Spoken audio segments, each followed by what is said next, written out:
Olá, sou Francine Godoy, falo da redação do It Globo e vou vos apresentar as notícias selecionadas para hoje. Nossa primeira notícia nos conta que os Estados Unidos estende permissão de aquicultura para as águas federais, que iniciam onde acaba a jurisdição estadual individual sobre as águas, a 200 milhas da costa. A produção comercial de espécies marinhas, tais como ostras, amêijoas, mexilhão e salmão, era limitada somente para as águas controladas pelos estados. A lei foi passada por conta da crescente demanda de frutos do mar entre os americanos, mas também para criar mais trabalho na indústria da pesca. Atualmente, os Estados Unidos importam 90% de seus frutos do mar, principalmente da China, Tailândia, Canadá, Indonésia, Vietnã e Equador, dos quais a maioria é de peixes de criadouro e, por isso, mais baratos. Também, uma parte significante dos frutos do mar importados, na verdade, vem da pesca de peixes selvagens feita por pescadores americanos, que é enviada para o exterior para ser processada e então reimportada para os Estados Unidos, e ainda assim mais barata do que se fosse processada no país.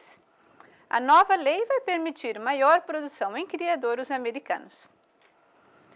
Nossa segunda notícia nos conta que a África novamente suplica por ajuda alimentar, já que secas recordes causadas pelo El Niño deixam milhões de pessoas sem comida.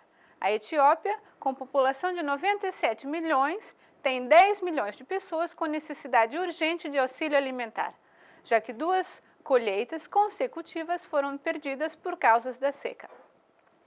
O país implora por ajuda financeira da ordem de 1,4 bilhão de dólares para impedir a fome iminente no país. Somália, com população de 12 milhões, tem mais de 1 milhão de pessoas sem ter o que comer, com outros 2 milhões em risco de entrar na mesma categoria de urgência se as ajudas humanitárias não alcançarem o país em breve. A presença de forças radicais islâmicas no país tem dificultado a ajuda internacional. Eritreia e Djibouti são países pequenos e também precisam de ajuda. Porém, ajudas internacionais não chegam na Eritreia desde 2005, quando o governo passou a cobrar impostos sobre elas. O Zimbábue está com a pior seca dos últimos 20 anos e precisa de grãos para evitar a fome. Porém, é um país sem costa e não será fácil o alimento necessário chegar até lá. A África do Sul, com os menores índices de chuvas dos últimos 50 anos, está sofrendo com colheitas insuficientes. Mas, como o país mais rico da África, pode financiar importações caso necessário. Outros países da África, com populações de 210 milhões juntos, também apresentam outros 20 milhões de pessoas com necessidades de ajuda alimentar. Ou seja, precisam de ajuda. E organizações assistenciais estão pedindo aos cidadãos de outros países para doarem fundos e que principalmente os governos enviem ajudas humanitárias urgentes para a África. Nossa terceira notícia nos conta que a cortiça armazena carbono mesmo nas garrafas. Cientistas da Universidade de Aveiro e de Lisboa decidiram examinar o papel da cortiça na mitigação das emissões de gases de efeito estufa. Portugal é o lar de 34% do total de florestas de sobreiro do mundo e responsável por 65% da produção global de cortiça.